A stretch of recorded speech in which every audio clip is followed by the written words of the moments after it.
सिद्धेश्वर की महिमा और तुलादान का महत्व। भर्तृयज्ञ कहते हैं, राजन, सिद्धेश्वर नाम से विख्यात जो महादेव जी हैं, उनके प्रादुर्भाव की कथा तो तुम मुझसे पहले ही सुन चुके हो। राजन, जो संपूर्ण भूतल का चक्रवर्ती राजा होना चाहे, उसके लिए तुला पुरुष का दान उत्तम बताया गया है। सिद्धेश्वर के दर्शन से तुला पुरुष दान का फल चक्रवर्ती राज्य प्राप्त होता है। अनर्त नरेश ने पूछा, महामुने, तुला पुरुष दान की विधि क्या है, यह बताइए। भर्तृयज्ञ ने कहा, चंद्र ग्रहण, सूर्य ग्रहण, अयन, विषुव योग अथवा किसी तीर्थ में तुला पुरुष का दान उत्तम बताया गया है। सदा अनुष्ठान में लगे हुए जितेंद्रिय, सदाचारी, वेदाध्ययनशील तथा निर्दोष ब्राह्मणों को बांटकर ही वह दान देना चाहिए। किसी एक ब्राह्मण को ही किसी प्रकार भी नहीं दान देना चाहिए। किसी पवित्र समतल स्थान में जो पूर्व उत्तर की ओर कुछ नीचा हो, एक 16 हाथ का मंडप बनावे। उसके बीच में यजमान के हाथ से 4 हाथ की वेदी का निर्माण करे। उसकी ऊंचाई 1 हाथ की हो। चारों दिशाओं में भी 4-4 हाथ के 4 कुंड बनावे। इसके सिवा 1 हाथ लंबी और 1 ही हाथ ऊंची सुंदर वेदी बनाकर उसी के ऊपर नवग्रहों की स्थापना करे। प्रत्येक दिशा में 2-2 ऋत्विजों को वर्ण करके होम कार्य में नियुक्त करे। वे ऋत्विज क्रमशः बहवृच, अध्वर्यो, छंदोग और आथर्वण होने चाहिए। उन सबको चाहिए कि एकाग्र चित्त होकर देवताओं के लिए अग्नि में आहुति दें। साथ ही उन देवताओं के नामों से अंकित मंत्रों का जप भी करें। 1 हाथ मोटे, 4 हाथ ऊंचे 2 खंभे वेदी के उत्तर और दक्षिण भाग में खड़ा करें। उन खंभों के ऊपर एक शुभ एवं सुदृढ़ काष्ठ स्थापित करें। खंभा बनाने के लिए चंदन, खैर, बेल, पीपल, निम्न, देवदारू, श्रीपर्णी अथवा वट, ये 8 प्रकार के वृक्ष शुभ बताए गए हैं। उन दोनों खंभों के बीच में 2 छींकों से युक्त तराजू रखे। उसके बाद स्नान करके श्वेत वस्त्र, श्वेत माला और श्वेत चंदन धारण करके सब और लोकपालों की क्रमशः पूजा करें। तत्पश्चात गंध, माला और चंदन के द्वारा खंभों तथा तराजू का पूजन करे, पुण्याह वाचन करे। तदनंतर यजमान तुला के पश्चिम जाकर पूर्वाभिमुख खड़ा हो और दोनों हाथ जोड़ श्रद्धा पूर्वक इस मंत्र का उच्चारण करे। ब्रह्मणो दुहिता नित्यम सत्यम परममाश्रिता काश्यपी गोत्र तश्चैव नामतो विश्रुता तुला स्वम तुले सत्य नामासी स्वभीष्टम चात्मनः शुभम करिष्यामि प्रसादम में सान्निध्यम कुरु सांप्रतम। हे तुले, तू ब्रह्मा जी की पुत्री है, सदा उत्तम सत्य का आश्रय लेकर रहती है।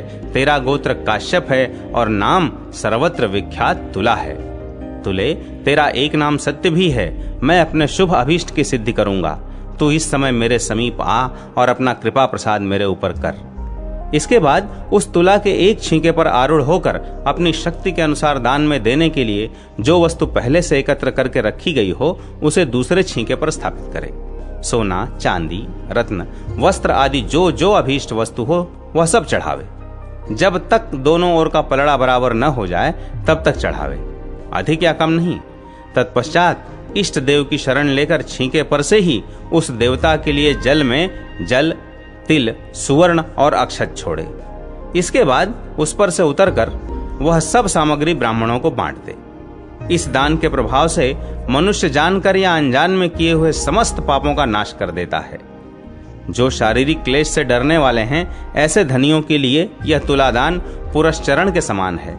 राजन, राजा दिलीप, कार्तवीर्य अर्जुन, पृथु, पुरुकुत्सु तथा अन्यान्य राजाओं ने भी यह तुलादान किया है। तुला पुरुष का दान पुण्यजनक, परम उत्तम, मनुष्यों की समस्त कामनाओं को देने वाला तथा संपूर्ण उपद्रवों का नाश करने वाला है। जो भगवान सिद्धेश्वर के आगे तुला पुरुष का दान देता है, उसे सहस्त्र गुने फल की प्राप्ति होती है।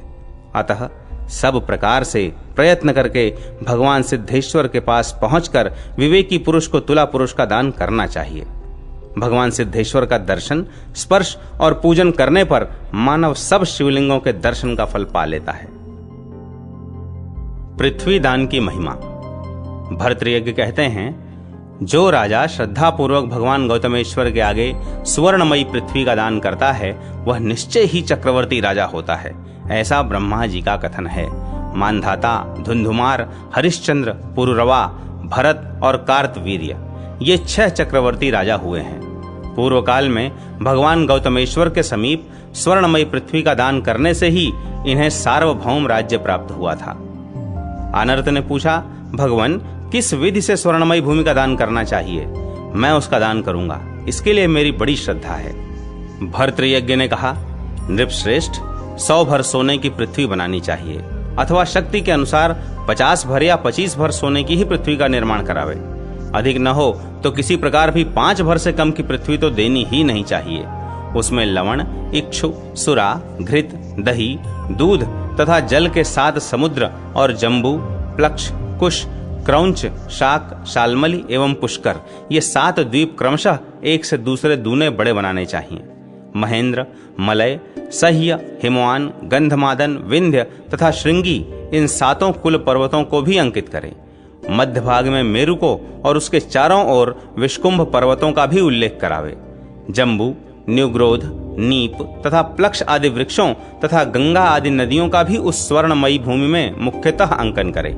इस प्रकार सुवर्णमयी पृथ्वी का पूर्णतः निर्माण कराकर फिर पहले बताए अनुसार मंडप, कुंड और तोरण आदि बनावे।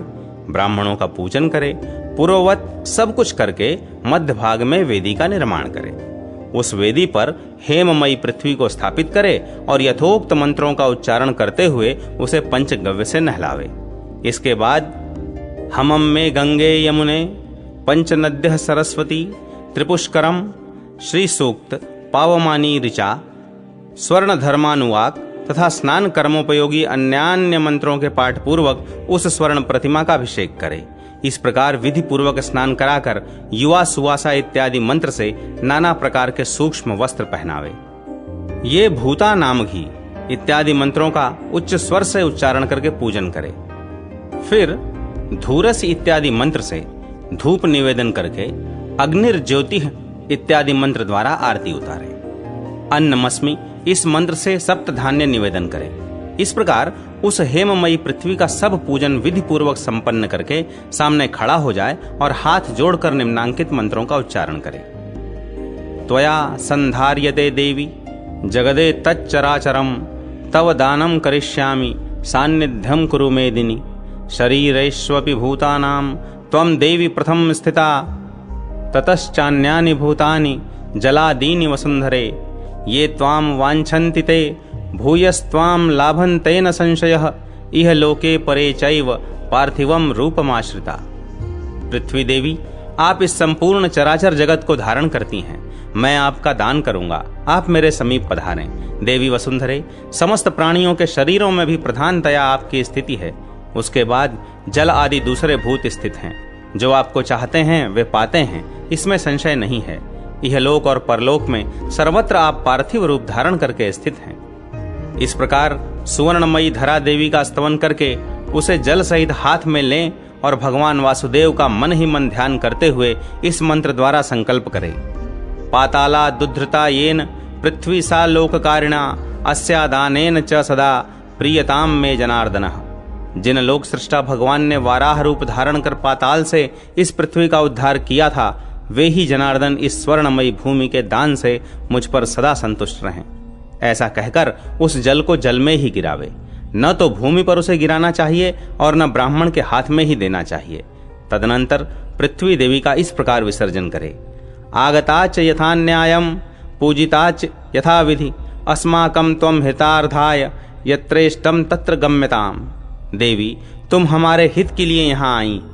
न्यायोचित ढंग से विधि पूर्वक तुम्हारी पूजा की गई। अब हमारे हित के लिए ही तुम अभीष्ट स्थान को पधारो। उस्त्रावेद इत्यादि मंत्र का उच्चारण करके उस स्वर्णमयी भू प्रतिमा को वेदी पर से उतारे और ब्राह्मण को बांट दे।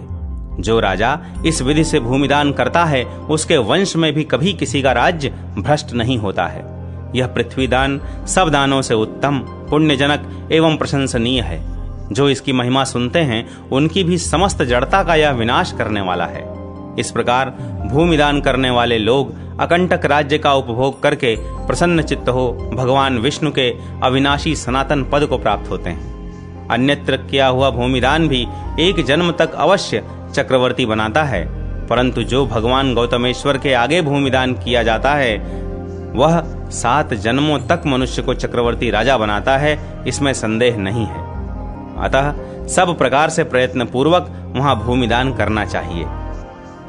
4 प्रकार के कालमान का वर्णन, दुहशील नामक ब्राह्मण का चरित्र तथा दुहशीलेश्वर की महिमा। सूत जी कहते हैं, ब्राह्मणों, भूमंडल में सबका समय सौर, सावन, चांद्र तथा नक्षत्र इन 4 प्रकार के मानों से व्यतीत होता है। सौर मान से 365 दिन का एक वर्ष होता है, सावन मान से 360 दिनों का, चांद्रमान से 354 दिनों का और नक्षत्र मान से 335 दिनों का वर्ष होता है। सर्दी, गर्मी और वर्षा सौर मान से होती है। अग्निष्टोम आदि यज्ञ, उत्सव और विवाह ये सावन मान से किए जाते हैं। व्याज आदि व्यवहार मलमास युक्त चांद्रमान से होता है। नक्षत्र मान से ग्रहों की चाल होती है। पृथ्वी पर इन चारों के सिवा दूसरा कोई मान नहीं है। इसी मान से देवता, दैत्य और मनुष्य सबका व्यवहार चलता है। जो मनुष्य हाटकेश्वर क्षेत्र के 7 शिवलिंगों के आगे इस प्रसंग का भक्ति पूर्वक पाठ करते हैं, उनकी किसी प्रकार भी अपमृत्यु नहीं होती है। हाटकेश्वर क्षेत्र में महर्षि दुर्वासा द्वारा स्थापित देवाधिदेव भगवान शंकर का एक लिंगमय विग्रह है। जो मनुष्य चैत्र मास में तीनों समय अथवा एक क्षण भी नृत्य, गीत और वाद्य के द्वारा भगवान शिव की आराधना करता है, वह अवश्य ही उनकी कृपा से गंधर्वों का अधिपति होता है। प्राचीन काल में वैदिश नामक उत्तम नगर में निम्बशुच नाम वाले एक ब्राह्मण रहते थे। वे किसी मठ के अध्यक्ष थे और प्रतिदिन शिवलिंग का पूजन किया करते थे। शिव भक्तों से उन्हें जो कुछ भी वस्त्र आदि वस्तुएं प्राप्त होती थीं, उन सब को वे बेच डालते और उनके मूल्य से सोना खरीद लेते थे। उसमें से थोड़ा भी खर्च नहीं करते थे, केवल संग्रह ही करते रहते थे। इससे दीर्घ काल के पश्चात उनकी छोटी सी पेटी सुवर्ण से भर गई। निम्बशुच बड़े कृपण थे, घड़ी भर के लिए भी उस स्वर्ण की पेटी को अलग नहीं रखते, सदा अपनी कांख में ही दबाए रहते थे। देवता की पूजा करते समय भी उसे नहीं छोड़ते, कभी किसी पर उन्हें विश्वास ही नहीं होता था। एक समय दूसरों का धन हड़प लेने में कुशल दुहशील नामक एक खोटी बुद्धि वाले ब्राह्मण ने पुजारी जी की गतिविधि को ताड़ लिया और मन ही मन सोचा, इस दुरात्मा को विश्वास दिलाने के लिए मैं इसका शिष्य बनूंगा। चिकनी चुपड़ी बातें बनाकर दिन रात इसकी सेवा टहल में लगा रहूंगा और कभी मौका पाकर निस्संदेह अपना काम बना लूंगा। ऐसा निश्चय करके दूसरे दिन वह उनके समीप गया। वे बहुत लोगों के बीच में बैठे हुए थे। उसने विनय पूर्वक प्रणाम करके हाथ जोड़कर कहा, भगवान, मैंने आपकी तपस्या का अद्भुत प्रभाव सुना है। इस पृथ्वी पर आपके समान दूसरा कोई महात्मा नहीं है, इसीलिए मैं बहुत दूर से आपके पास आया हूँ। संसार की असारता जानकर मेरे मन में बड़ा वैराग्य हुआ है। इस लोक में मनुष्यों का यौवन बिजली की चमक के समान सहसा विलुप्त हो जाने वाला है। जैसे पर्वत से निकली हुई नदी क्षण भंगुर होती है, उसी प्रकार स्त्री, पुत्र, बंधु, बांधव आदि सब अनित्य हैं। नदी प्रवाह रूप से ही सत्य प्रतीत होती है, वास्तव में उसका जल क्षण क्षण में परिवर्तित होता रहता है।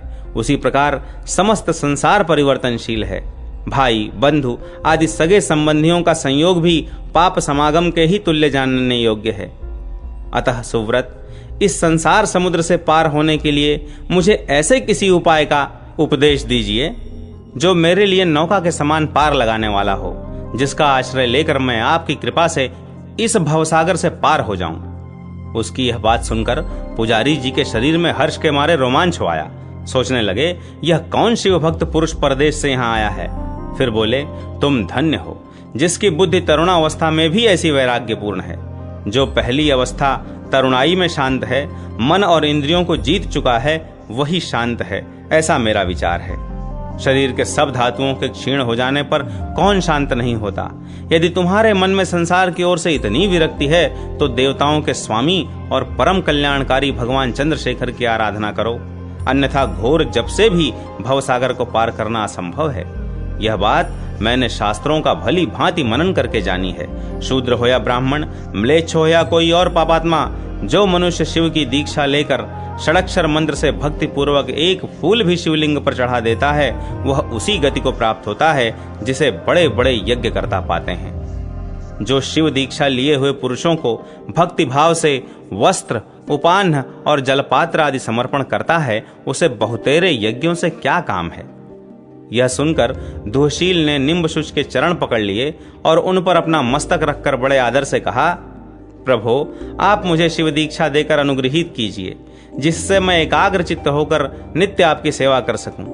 तब उस तापस ब्राह्मण ने मन में विचार किया, यह कोई चतुर मनुष्य दिखाई देता है, दूसरा कोई ऐसा शिष्य नहीं आवेगा, इसलिए मैं इसे शिष्य बनाए लेता हूं। ऐसा निश्चय करके निम्बशुच ने उसका हाथ पकड़कर कहा, वत्स, यदि ऐसी बात है तो मेरे साथ कुछ प्रतिज्ञा या शपथ करो, जिससे मैं तुम्हें आज ही दीक्षा दे दूं। तुम्हें इस मठ से बहुत दूर अपनी कुटी बनानी होगी। सूर्यास्त हो जाने पर तुम्हें कदापि इस मठ में प्रवेश नहीं करना चाहिए। दुशील ने कहा, गुरुदेव, मेरे लिए तो आपका आदेश ही प्रमाण है। जो शिष्य गुरु की आज्ञा का पालन नहीं करता, उसका वह व्रत व्यर्थ हो जाता है और फिर उसे नरक की प्राप्ति होती है। दुशील का यह वचन सुनकर निम्बशुच को संतोष हो गया। तब उन्होंने उसे शिव मंत्र की दीक्षा दी, पंचाक्षर मंत्र का उपदेश किया। तब से दुशील उनकी सेवा में अत्यंत तत्पर रहने लगा। अपनी सेवाओं से उसने तापस के चित्त को प्रसन्न कर लिया था। वह प्रतिदिन मन ही मन सुवर्ण की वह पेटी हथिया लेने की बात सोचता था, किंतु किसी दिन मौका नहीं पाता था। तब उसने विचार किया, क्या इसे विष दे दूं अथवा हथियार से मार डालूं या गला दबाकर इसके प्राण ले लूं। ऐसी ही बातें वह प्रतिदिन सोचता रहा। इतने में ही वर्षा का समय उपस्थित हुआ। श्रावण के कृष्ण पक्ष में जब सूर्यदेव कर्क राशि पर स्थित थे, कोई धनी शिव भक्त वहां आया और उसने प्रणाम करके कहा, स्वामिन, आपकी आज्ञा हो तो मैं आगामी चतुर्दशी के दिन आपका सत्कार करना चाहता हूं। यदि आप मेरे गांव में पधारने का कष्ट करें तो बड़ी कृपा हो। यह सुनकर निम्बशुच मुनि बहुत संतुष्ट हुए और बोले, बहुत अच्छा, मैं नियत समय पर अपने शिष्य के साथ तुम्हारे यहाँ आऊंगा। ऐसा कहकर उसे विदा कर दिया। जब वह समय आया तब सवेरे ही निम्बशुच मुनि दुशील के साथ प्रस्थित हुए। मार्ग में मुरला नाम वाली सागरगामिनी नदी मिली। उसे देखकर उन्होंने दुशील से कहा, वत्स, मैं मुरला में तुम्हारे साथ देव पूजा करूंगा, थोड़ी देर यहीं ठहरो। जो आज्ञा कहकर दुशील नदी के शुभ तट पर खड़ा रहा। निम्बशुच दुशील के गुणों से सर्वदा संतुष्ट रहते थे। उसे एक अच्छा शिष्य जानकर उनके मन में उसके प्रति विश्वास हो गया था। उन्होंने छिपाई हुई सोने की पेटी और यागेश्वर की मूर्ति के साथ अपनी गुदड़ी उतारकर धरती पर रख दी और स्वयं थोड़ी दूर पर मल त्याग करने के लिए चले गए। वे ज्यों ही बेंत के वृक्षों की ओट में पहुंचे, त्यों ही दुशील उनकी सोने की पेटी लेकर प्रसन्न चित्त हो शीघ्रतापूर्वक उत्तर दिशा की ओर चल दिया। निम्बशुच जब मैदान होकर लौटे तब दुशील नहीं दिखाई दिया। केवल यागेश्वर सहित गुदड़ी वहीं पड़ी हुई थी। ब्राह्मण का मन खिन्न हो गया। वे जल्दी जल्दी हाथ पैर धोकर कुल्ला किए बिना ही उस स्थान पर आए जहां गुदड़ी रखी थी। देखा तो वहां सोने की पेटी नहीं थी। फिर यह जानकर कि वही शिष्य उसे चुरा ले गया, वे मूर्छित होकर पृथ्वी पर गिर पड़े। चेत होने पर वहां से वे बड़े कष्ट से उठे और पत्थर पर अपना सिर पटकने लगे। फिर विलाप करते हुए बोले, हाय हाय, उस दुष्ट दुरात्मा ने मुझे मार डाला, मैं नष्ट हो गया, उसने मुझे लूट लिया। क्या करूं, कहां जाऊं, कैसे उसे देख पाऊं। तदनंतर उसके पैरों की निशानी देखते हुए निम्बशुच मुनि उसका पीछा करने लगे, किंतु एक तो वे बूढ़े थे, दूसरे रोगों ने भी उन्हें और थका दिया था, इसलिए निराश होकर अपने मठ पर लौट गए। दुशील भी सोने की पेटी लेकर दूसरे स्थान पर चला गया। उस सुवर्ण से वह व्यापार करने लगा। विवाह करके उसने गृहस्थी बसा ली। बुढ़ापा आ गया, परंतु उसे कोई संतान नहीं हुई। एक समय वह अपनी स्त्री के साथ तीर्थ यात्रा करता हुआ चमत्कारपुर में गया। सब तीर्थों में स्नान और संपूर्ण मंदिरों में घूम घूम कर देव दर्शन करते हुए उसने एक स्थान पर दुर्वासा मुनि को देखा। वे अपने इष्ट देव के सामने भक्ति पूर्वक नृत्य और गान कर रहे थे। दुशील ने उनको प्रणाम करके पूछा, महर्षि, इस निर्मल शिवलिंग की स्थापना किसने की है? आप क्यों इसके सम्मुख नृत्य और गान करते हैं? आपका यह व्यवहार मुनियों को शोभा नहीं देता। दुर्वासा बोले, देवताओं के भी आराध्य देव शूलपाणी भगवान शंकर के इस लिंगमय विग्रह की स्थापना मैंने ही की है। देव देव महेश्वर को नृत्य और गान विशेष प्रिय है, अतः मैं यही करता हूं। दुर्वासा का वचन सुनकर दुशील के मन में महादेव जी के प्रति भक्ति भाव का उदय हुआ। उसने मुनि को पुनः प्रणाम करके कहा, भगवान, मैं केवल जाति से ब्राह्मण हूं, कर्म से नहीं। मैंने आज तक किसी को भोजन नहीं दिया, केवल ठग ठग कर देवताओं और ब्राह्मणों के धन का अपहरण किया है। मैं सदा जुआ खेलने और वेश्यागमन के दुर्व्यसन में ही फंसा रहा हूँ। जाति से ब्राह्मण होकर भी मैंने एक शैव को गुरु बनाया, फिर अनेक प्रकार की चिकनी चुपड़ी बातें कहकर उन्हें धोखा दिया और उनका सारा धन चुरा लिया। मेरे वे गुरु परलोकवासी हो गए हैं। मैं पश्चाताप की आग में रात दिन जलता रहता हूँ। आप मुझे कोई प्रायश्चित बताकर मुझे अनुग्रहित कीजिए। मुनीश्वर, मेरे पास धन बहुत है, परंतु संतान एक भी नहीं है। अतः ऐसा कोई उपाय बताइए जिससे उस धन का सदुपयोग हो, इहलोक और परलोक में भी वह हितकारक हो सके। आप जो बतावेंगे वह सब मैं करूंगा। दुर्वासा ने कहा, जो पुरुष सहस्त्रों पाप करके पीछे धर्मपरायण होता है, वह बड़ी कठिनाई से संसार सागर के पार होता है। तूने कुमार्ग पर चलकर महापाप किया है। दुशील बोला, महाभाग, मेरे पास धन बहुत है, यदि उससे कोई धर्म कार्य सिद्ध हो सके तो बताइए, मैं सब करूंगा। दुर्वासा ने कहा, तुम्हारे पाप नाश का एक ही उपाय है। सत्य युग में तप की, त्रेता में ज्ञान की, द्वापर में तीर्थ यात्रा की और कलयुग में दान की ही मुनि लोग प्रशंसा करते हैं। इस समय भयंकर कलिकाल उपस्थित है, अतः समस्त पापों की शुद्धि के लिए दान करो।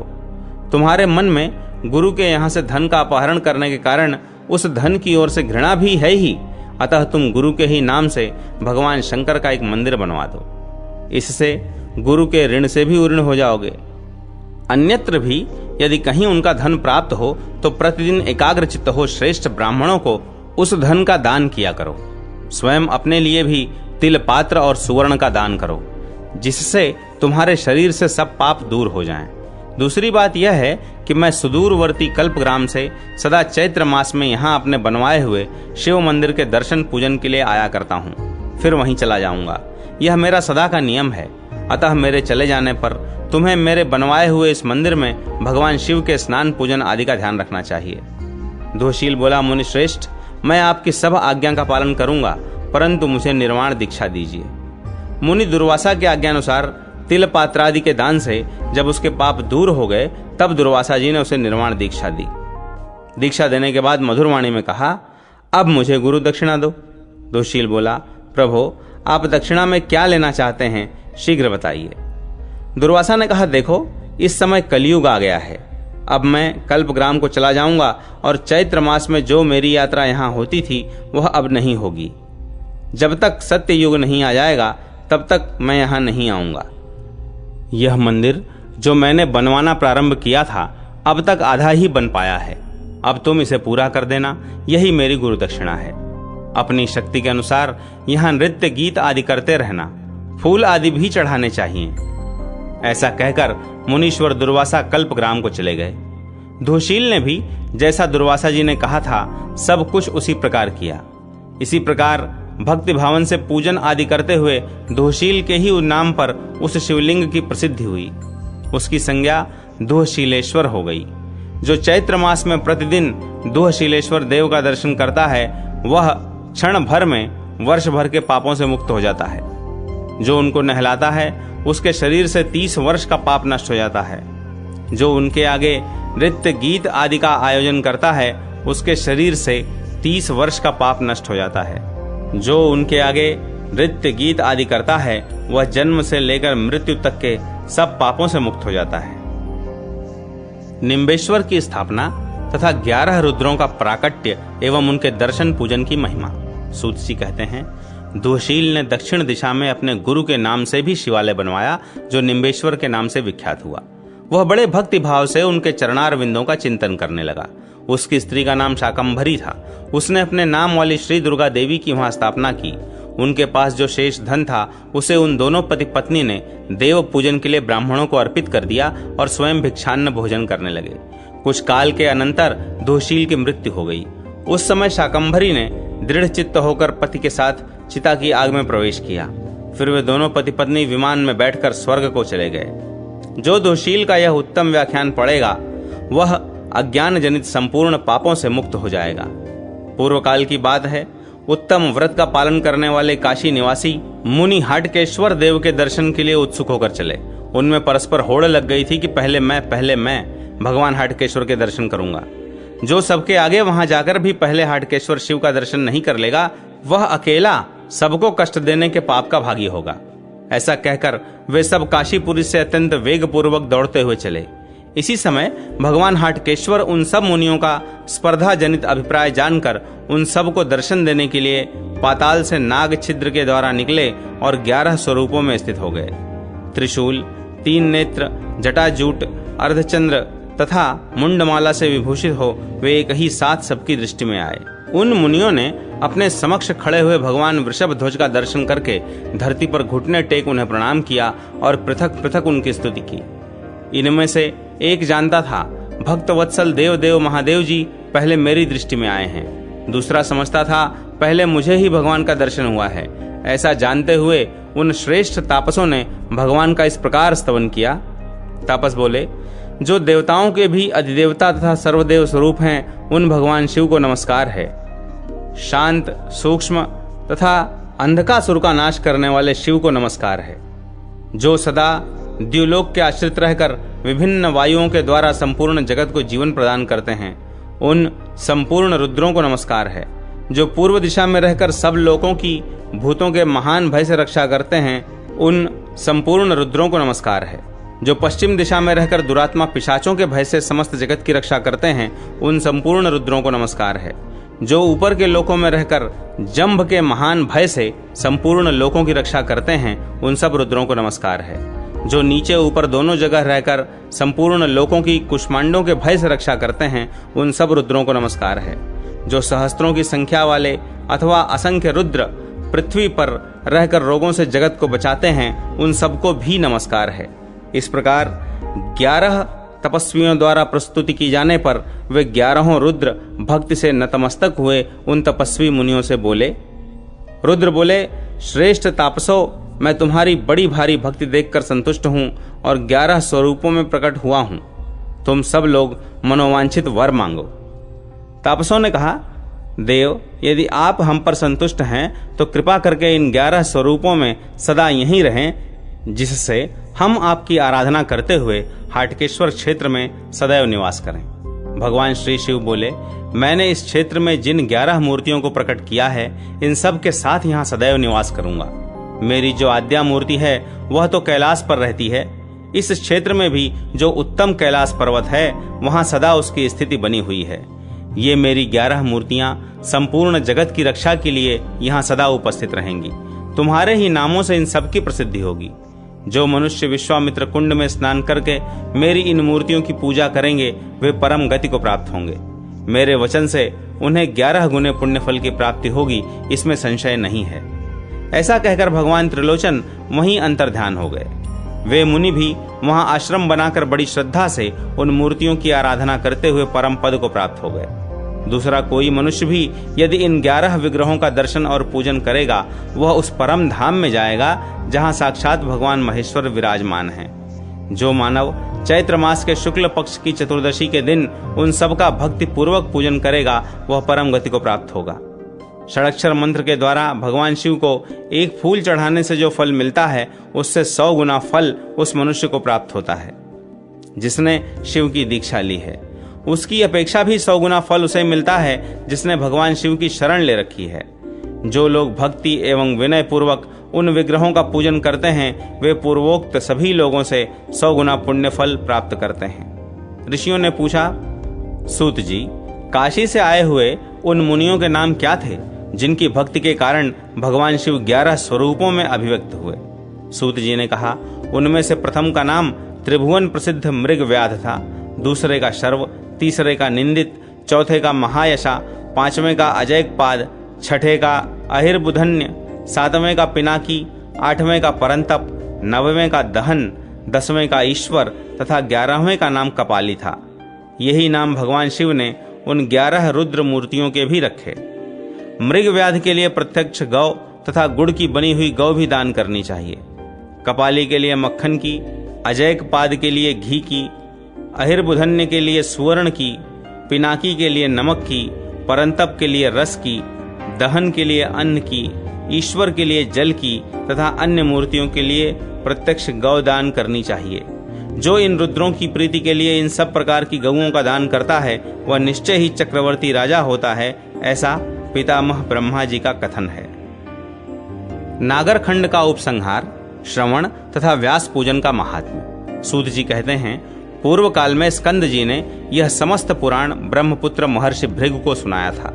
उनसे अंगिरा ने प्राप्त किया, अंगिरा से च्यवन को और च्यवन से ऋचिक को इसकी प्राप्ति हुई। इस परंपरा से यह स्कंद कथित पुराण सब लोकों में प्रचलित हुआ। जो मनुष्य सत्पुरुषों के मध्य में बैठकर इस पुराण को सुनता है, वह पाप से मुक्त हो जाता है। यह पुराण आयु की वृद्धि करने वाला और सब वर्णों को सुख देने वाला है।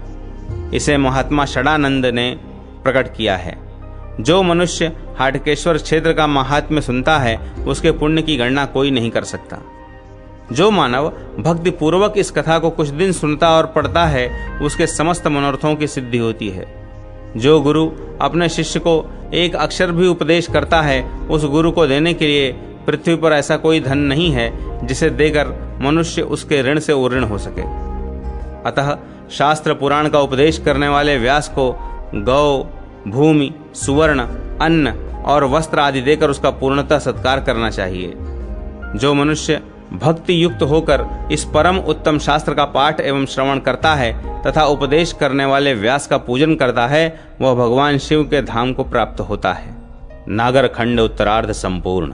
नागर